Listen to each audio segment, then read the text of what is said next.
आज नेशनल लोक अदालत थी तो हमारा बेंच नंबर 3 था, जिसमें कि मेरे साथ बार प्रेसिडेंट बुखारी साहब भी थे। तो इसमें टोटल केसेस हमने 300 तक उठाए हुए थे क्रिमिनल, जिसमें से 155 चले गए।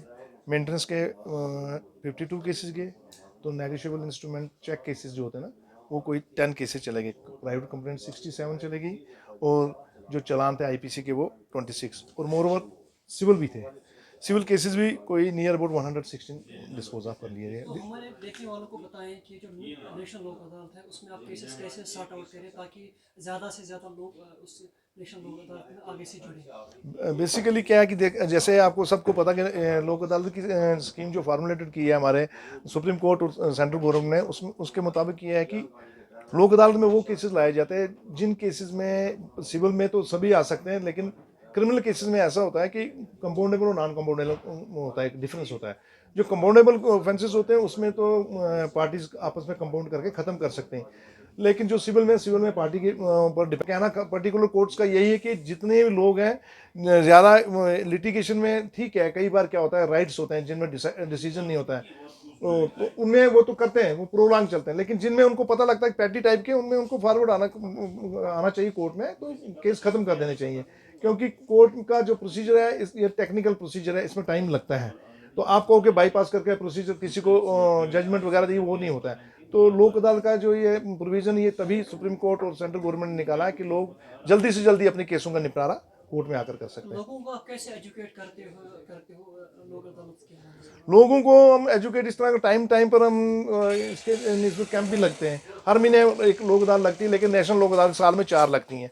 तो लोगों को हर वक्त ये कहा जाता है कि आप यानी कि कोर्ट में आएँ, अपना केस ख़त्म करें, क्योंकि इसमें एजुकेशन बड़ी प्रॉपर है। लोगों को पता भी नहीं होता, समटाइम्स क्या होता है केस कर देते हैं लोग, लिंगरान हो जाता है केस, उनको पता नहीं लगता कैसे क्या करना। इसमें सबसे ज़्यादा जो गाइडेंस की जरूरत होती है, चलो कोर्ट की तरफ से तो है, हमारे यहाँ लीगल एड का डिपार्टमेंट भी होता है, वो भी लोग कि उसमें टेक्निकल है, कंपाउंडेबल नॉन कंपाउंडेबल का। कंपाउंडेबल कर सकते हैं, नॉन कंपाउंडेबल को हम नहीं कर सकते हैं। तो यही इसका मेन है।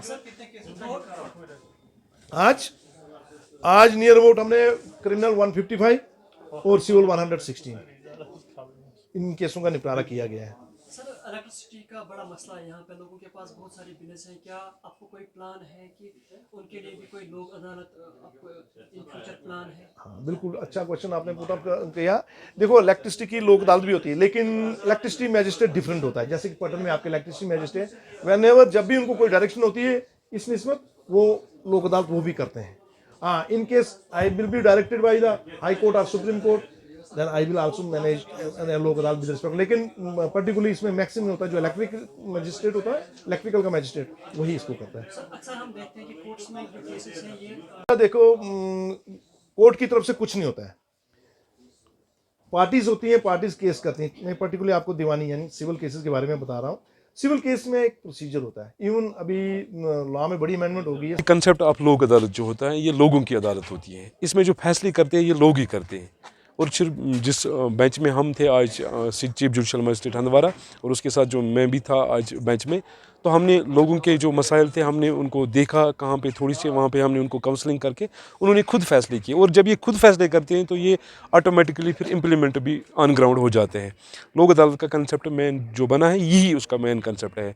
जो बाकी फिर ऑर्डर्स थ्रो कोर्ट करते हैं तो वो उसमें लोग दोनों फरीक सेटिस्फाई नहीं रहते हैं, आगे पिटिशंस बनती है। तो ये लोक अदालत का जो कंसेप्ट ये सबसे अच्छा कंसेप्ट है, और लोगों को चाहिए कि इसमें ज़्यादा से ज़्यादा पार्टिसिपेशन करनी चाहिए।